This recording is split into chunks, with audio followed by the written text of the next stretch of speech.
So, the last time I was here was going to clearly be nearly a year ago. So the old man, of course, died in summer. It was only a few months later I ended up last time in central London, standing up in front of a conference hall saying I thought I needed protection from my employer. Other than pathos, of course, the way of the world is nobody actually intervened. So I suppose when you are a year later sitting outside Turfton Street with the FSU people and they still don't recognise you, that's pretty par for the course, isn't it, really? If I were, I suppose, in some sense, the Free Speech Union management team, I would probably actually want to sit in London and chase pretty blondes around the Westminster bubble. The problem between me and or the difference between me, I should say, and Ben is I just want to kill these people. I mean, it is over a children's story. If you are willing to behave in that manner, it is an attack on a child. It's not something we would ever tolerate in the McGraths. When I knew that was happening, I would be on the phone straight away, or getting the person who did that dealt with.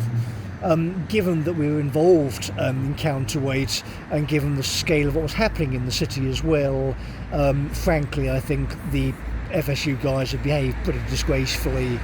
The Counterweight people needed one thing, which was bravery. So in 2020, when the world was against you, if you're one of the people saying something, then you needed a hand. And if the hand came from Helen with her course, okay, well, the head of the McGraths can make that funny, which of course it is. Her essay is of course absurd, that's why it works. But from that sort of entry point, we could reverse engineer the whole thing.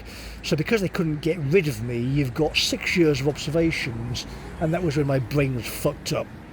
Right, so from then till now, you've gone through an entire clinical pathway, and now there's a piece of medical equipment which has been lost on a train and has been replaced within hours by people in London.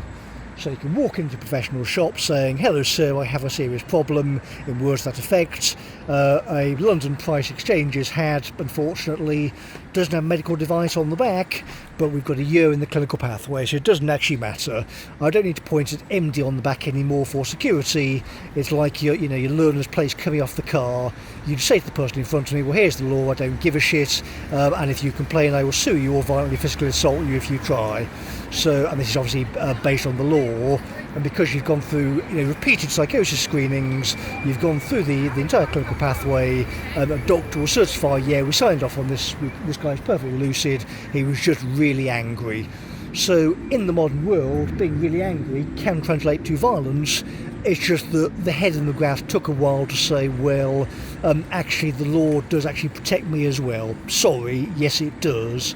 And biologically, I'm sure his partners know this is the case. Those people know how humans' brains work, and they know how mine works, because my late father would have had to tell them, and if he didn't tell them, I can tell them, and they know I will tell them forcefully. So, of the people behaving badly in Birmingham, it's the entirety of the legal profession. So if the people in London are chasing after women down alleyways, then the alleyways in Birmingham can dredge up a few more rats, please. I owe nothing to anyone in that city. I will have legal representation by a sensible point tomorrow, and that includes a person physically getting off their arse, going to McGrath & Co. and finding someone who will do a referral. I don't even need one of their lawyers. You will do this, or you are potentially looking at joint enterprise, which is still on the books, by the way. So if you don't know what joint enterprise is, if there's a murder and you didn't do anything effectively, you're going to jail as well. And when someone like me is saying, in Birmingham, baddies go get, listen if you want to at this point, I don't give a shit.